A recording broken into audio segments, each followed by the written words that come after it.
Xin chào cô bác, anh chị và các bạn. Hôm nay mình chia sẻ món thịt xiên que nướng. Món thịt này thì mình ăn với bún nè, hoặc là mình ăn với cơm cũng rất là ngon luôn. Hôm nay thì mình ướp cách này thì thịt của mình nó không có bị khô, nó mềm mà nó rất là thơm luôn. Nhìn cái miếng thịt nó vàng ươm coi nè. Mình hôm nay không ăn cơm, mình ăn bún. Cô bác, anh chị và các bạn nếu thích thì cùng làm cho gia đình mình thưởng thức nha. Ở đây thì mình có mua 1 kg thịt nạc vai. Thịt này thì nó có xen lẫn mỡ cái gì nè, thì cái miếng thịt của mình nướng nó không có bị khô. Thịt này có người gọi là thịt nạc dăm á. Mình mua cái thịt nạc dăm cây gì nè, cái này nó nguyên khói luôn á. Mình mua cái này có 1 kg thôi. Thịt mua về thì mình rửa với nước muối, mình rửa đi nhiều lần thì để cho miếng thịt nó không có bị hôi nha. Liều lượng gia vị để ướp thịt thì mình sẽ để bên dưới video trong phần mô tả để cho cô bác anh chị dễ chuẩn bị nha. Cái khối thịt này mình mua cái độ dày của nó khoảng chừng 2 phân gì nè, rồi mình để với chiều ngang gì mình cắt luôn, mình cắt miếng mỏng mỏng chừng 2 ly gì nè.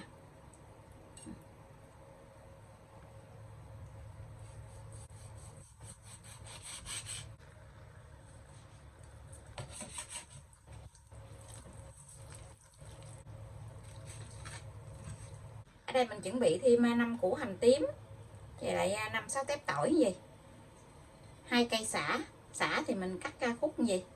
Bây giờ thì mình giã cho cái này nó dập ra nha, không có cần phải nát nhuyễn đâu, cho nó dập ra lại cho nó thơm thôi.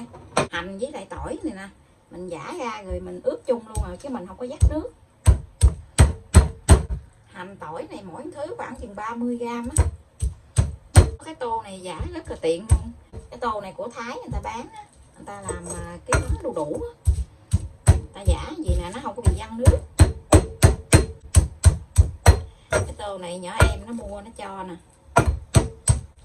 mình giã cho nó dập nát gì rồi mình giã luôn cái sả này luôn. Cái sả này thì mình cũng giã cho nó dập thôi á. Sả này ở nhà trồng này mình cắt 2 cọng nha. Cô bác thích xay sả cũng được, mình thì không có thích xay sả nó lợn cợn á, thì con mình nó không có thích. Mình ra muốn giã gì để lấy cái nước cho nó thơm thôi. Bây giờ thì mình đi pha gia vị để ướp thịt nha. Mình pha vô trong cái tô này luôn, cái tô này nó rộng á cho nên mình pha chung luôn. 1 muỗng hạt nêm, 1 muỗng này là khoảng 6g á. 2 muỗng đường. Đường thì mình dùng cái đường lưng lưng gì nè, mình múc lưng lưng vậy nè. 2 muỗng mật ong.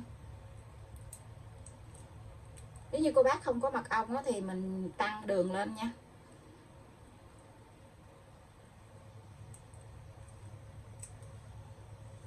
Ba muỗng nước mắm,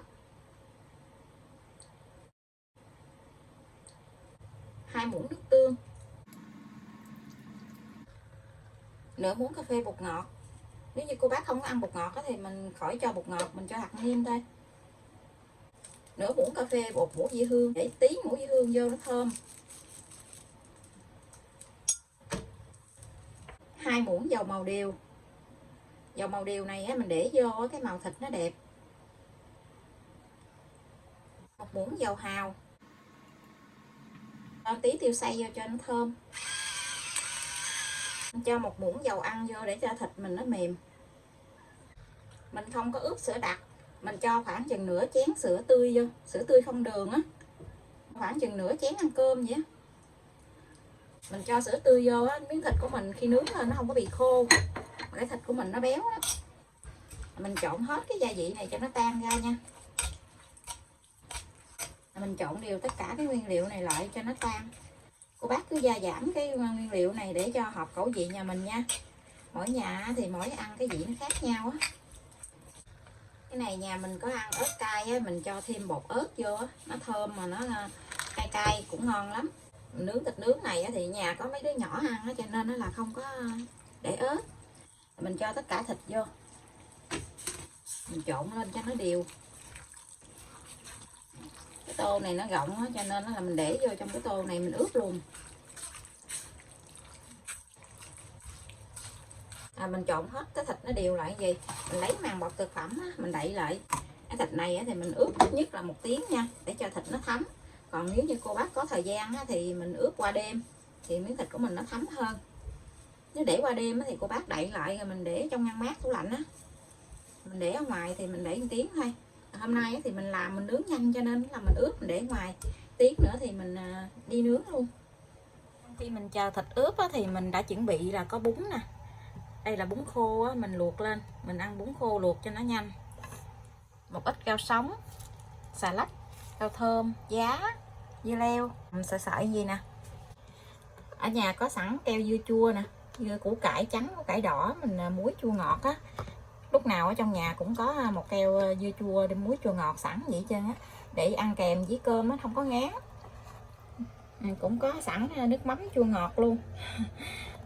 Nước mắm chua ngọt này mình cũng làm sẵn rồi để trong tủ lạnh vậy đó, làm một lần keo vậy nè, khi nào ăn hết đó thì làm thêm. Cách làm nước mắm này cũng dễ lắm cho nên mình không có chia sẻ lại. Có rang thêm một ít đậu phộng, mình có thêm mỡ hành. Mỡ hành này thì dễ làm lắm, cô bác cho tí dầu ăn với lại hành vô trong chén như nè, cho dầu ăn sắp sắp cái mặt hành á, cái màng bọc thực phẩm mình đậy lại, mình để vào trong lò vi sóng á, mình quay nó sôi dầu lên là được. Tô thịt mình đã ướp nãy giờ cũng hơi lâu rồi nè, chắc cũng 2 tiếng hơn rồi. Mình để ở đây cái mình đi làm công chuyện á, cho nên nó làm mình ướp cũng lâu. Chỉ thêm mấy cái cây que xiên nè, rồi mình xiên, mình lấy miếng thịt gì nè mình cuốn lại cho nó gọn lại, rồi mình xiên que vô, mình xiên 2 cái cọng que gì để cho nó chắc, để cho nó gọn gọn gì nè. Mình xiên 2 cái que, nếu như que bự thì cô bác anh chị mình xiên 1 que thôi. Này, que này nó nhỏ đó, cho nên mình xiên 2 que gì để nướng cho nó chắc.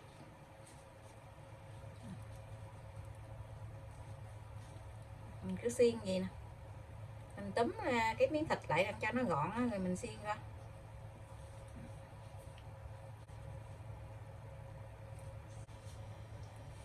Cái mình cứ xiên lên gì cho nó hết cái thịt luôn nha. Cái xiên từng sâu vậy.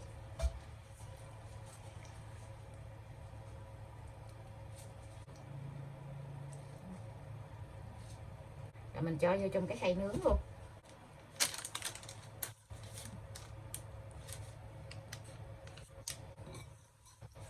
Tiếp tục thì mình làm hết cái phần thịt này luôn nha. Xỏ cái thịt này cũng nhanh lắm chứ không có lâu đâu. Mình xiên ra được 5 sâu, vừa cái khay nướng luôn. Được 5 cái xiên gì. Mỗi một xiên là lớn lắm á. Tính ra mình làm một cộng gì là tới 2 xiên luôn á. Tại vì mình xiên cái chiều ngang nó bự vậy nè. Mình chan nó ra gì để cho nó đừng có bị khít á. Nếu mà để khít quá mình hồi nướng nó lâu chín á. Ở trong này cái nước sốt trong này còn nè. Mình lấy cái nước sốt này mình chan lên chứ cái que luôn. Dùng cái nước sốt này là mình chan lên luôn. Sẵn cái bao tay nè. Cái nước sốt này là nước sốt gia vị á, mình nêm vừa ăn đó. Là mình để lên trên này mình nướng luôn. Mình nướng thịt hôm nay thì mình không có cần phải dùng cái nước sốt để mà quét lên trên mặt thịt đâu. Nếu như cô bác anh chị thích cái màu của cái thịt nướng á, nó nổi lên cái màu vàng á, thì mình lấy 1 muỗng dầu hào với 1 muỗng dầu hạt điều với 1 muỗng mật ong, mình trộn lại. Khi mình nướng xong cái mình quét lên trên mặt thịt á, thì cái thịt của mình nó vàng, màu thịt nó vàng ươm mà. Hôm nay thì mình ướp trong này nó có mật ong sẵn này nè, gia vị trong này mình ướp nó vừa ăn rồi, mình không có cần phải quét lên trên mặt thịt nữa. Mình lấy cái nước sốt này mình chan lên, gì thì mình đem vào trong lò để nướng được rồi nè. Mình để thịt vào trong lò để nướng nha. Mình để rãnh giữa của lò, mình nướng ở nhiệt độ là 200 độ C, mở 2 lửa. Mình nướng trước là 30 phút nha. Tí nữa thì hết 30 phút mình lật bề lại, mình nướng thêm 30 phút nữa.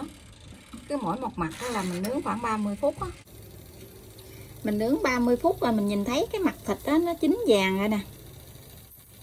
Nhìn rất là ngon luôn á, thơm quá chừng luôn. 30 phút thì mình sẽ chở bề lại nha. Mình nướng cái bề ở bên dưới, mình nướng thêm 30 phút nữa. Chở bề lại mình nướng đã được 25 phút rồi nè. Lần nướng thứ hai này thì mình nướng 25 phút thôi. Cái thịt nó chín vàng rồi. Mình không có cần phải nướng 30 phút. Tại vì cái lò của mình nó đã nóng sẵn đó. Cho nên nó là lần đầu tiên thì mình nướng 30 phút ở cái bề bên kia. Trở về lại thì mình nướng thêm 25 phút nữa là thịt nó chín rồi nè. Nó vàng luôn. Mình sẽ lấy ra nha. Thịt này mà nướng được bằng than nha, trời ơi, nó thơm nó ngon gì đâu luôn á. Nướng bằng lò điện á, thì nó không có thơm giống như là nướng bằng than. Đây nè, cái thịt nó vàng luôn. Mình gấp mình cho ra dĩa luôn. Thịt xiên que ăn bún thịt nướng mình đã làm xong, rất là ngon luôn á. Là một tô bún thịt nướng đây nè, hấp dẫn quá chừng luôn. Thịt xiên que này á, thì mình ăn với bún nè, ăn với cơm hoặc là mình kẹp với bánh mì cũng rất là ngon luôn. Thời tiết nóng nực này á, thì mình ăn cái gì thấy cũng ngán hết trơn á. Mình làm thịt nướng thì mình ăn bún á, thì thấy nó đỡ ngán hơn. Với cách ướp này á, thì mình thấy miếng thịt nó không có bị khô, thịt nó mềm mà thơm nữa. Bây giờ thì mình xin chào tạm biệt, hẹn cô bác anh chị và các bạn lại video tiếp theo. Cảm ơn cô bác anh chị và các bạn đã xem video của mình. Xin chào và hẹn gặp lại.